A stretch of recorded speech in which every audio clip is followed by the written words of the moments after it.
Hello అండి, నమస్తే. Welcome to గృహిణి ఛానల్. నా పేరు లావణ్య. ఈరోజు నేను గరిక గురించి చూపిస్తాను.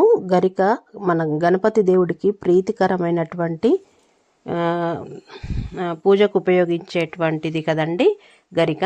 అయితే పుష్పాలతో పాటు ఈ గరికతో కూడా పూజ చేస్తారు కదా.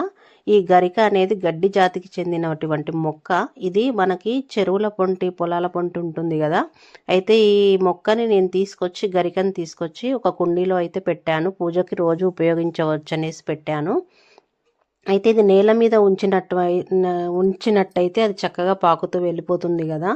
అయితే ప్లేస్ లేకపోవడం వల్ల నేను కుండీలో పెట్టాను. అది తీగలు వస్తూ ఉంది. సరే అని దాన్ని ఎలా చేయాలని అర్థం కాక దానికి ఒక ఆధారాన్ని తీగనైతే కట్టాను. చూద్దాము ఇది మామూలుగా తీగ పాకుతుంది కదా, వస్తుందో లేదో అనేసి అయితే నేను కట్టి చూశాను. ఏదో కొద్దిగా అంతవరకు పాకి ఆగిపోతుందని అనుకున్నాను, కానీ నేను ఆధారం ఇచ్చినంత వరకు అది తీగ అల్లుకుంటూ పోతూనే ఉందండి. మామూలుగా దోస తీగలు, చిక్కుడు తీగలు మనకి ఎలా తీగజాతి మొక్కలు వెళ్ళిపోతాయో అలా ఇది తీగజాతి మొక్కలాగానే చక్కగా పాకుతుంది. చుట్టుపక్కల నుండి పిలకలు వస్తున్నాయి. మంచిగా అల్లుతూ ఉంటే వెళ్ళిపోతూనే ఉంది. అయితే దీనికి చిన్నగా ఒక 2-3 కర్రలు పెట్టేసి చిన్న పందిరిలాగా వేద్దామనేసి అనుకుంటున్నాను. మంచిగా తీగ చాలా పై వరకు వెళ్ళిపోయిందండి. ఆశ్చర్యంగా పెరిగింది.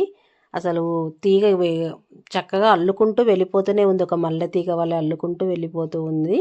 దాని మొదలేమో ఎక్కడో ఉంది. తీగ ఒక గరిక, గడ్డి జాతికి చెందినటువంటి ఒక గరిక అనేది ఇంతగనము పైన పాకడం ఇదే ఫస్ట్ టైం నేను చూడడము. ఇదే ఫస్ట్ టైం అండి.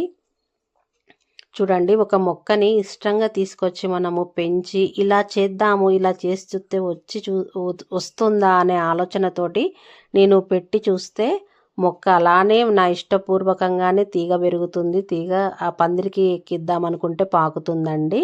అసలుకి ఇది ఏదో మాకు గణపతి అనుగ్రహం అనైతే నేనైతే అనుకున్నాను. ఈ గరిక ఇలా పెరగడం ఏంటి, తీగ పాకడం ఏంటి అనేసి ఆశ్చర్యపోయాను. మీతోటి షేర్ చేసుకుందామని వీడియో చేశానండి. ఈ వీడియో నచ్చినట్లయితే షేర్ చేయండి, లైక్ చేయండి, సబ్స్క్రైబ్ చేయండి.